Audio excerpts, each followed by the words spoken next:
I need to talk to you today about waiting. Not just a little bit of waiting. I mean that gut-wrenching, stomach-dropping, hair-raising kind of waiting. The kind where you dropped a prayer into the void, and it felt monumental. You poured out your deepest fears, your darkest secrets, your absolute biggest hopes for tomorrow. And then, silence. A ringing silence that screams, "Did he hear me?" We treat God like an on-demand vending machine.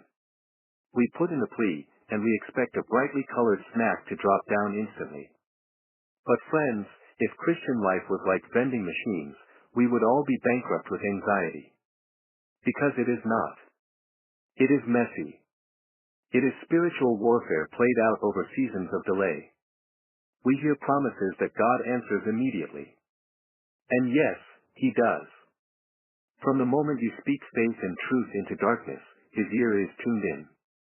He hears you before you even finish the prayer. That much is non-negotiable. But here is the terrifying truth most people miss.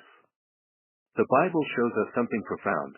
Getting from God's answer in heaven to your hands on earth is not a straight shot. It is an ambush. It is a battleground. You think the wait is about God holding back? No. You think the waiting means He forgot you?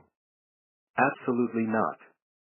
The delay, friends, is proof that something else is fighting for control of your story.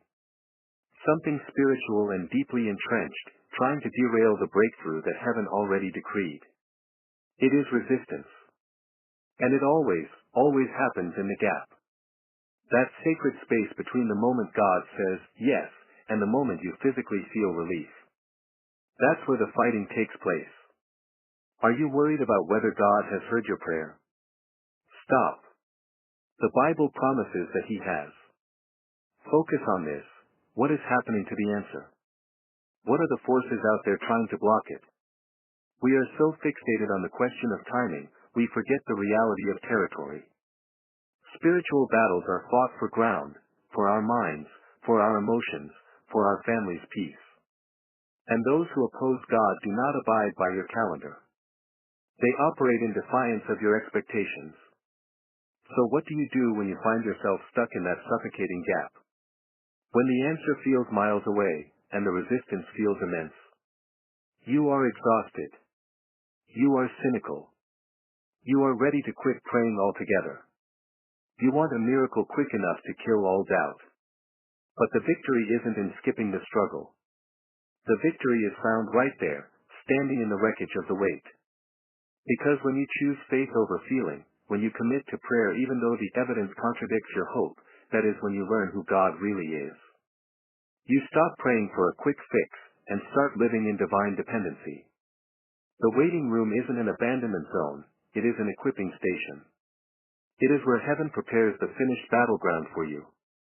It's where grace gets tough enough to be useful. Do not judge God by the speed of your breakthrough. Judge Him by His faithfulness through the delay. Trust that if He said yes, then those intervening forces will shatter against the reality of His Spirit. They cannot block a finalized decree from heaven forever. Hold fast. Keep talking to Him in that messy space between now and then. Because you are not in a dead end. You are right in the middle of the war zone where your miracle is being fought for, and it is winning.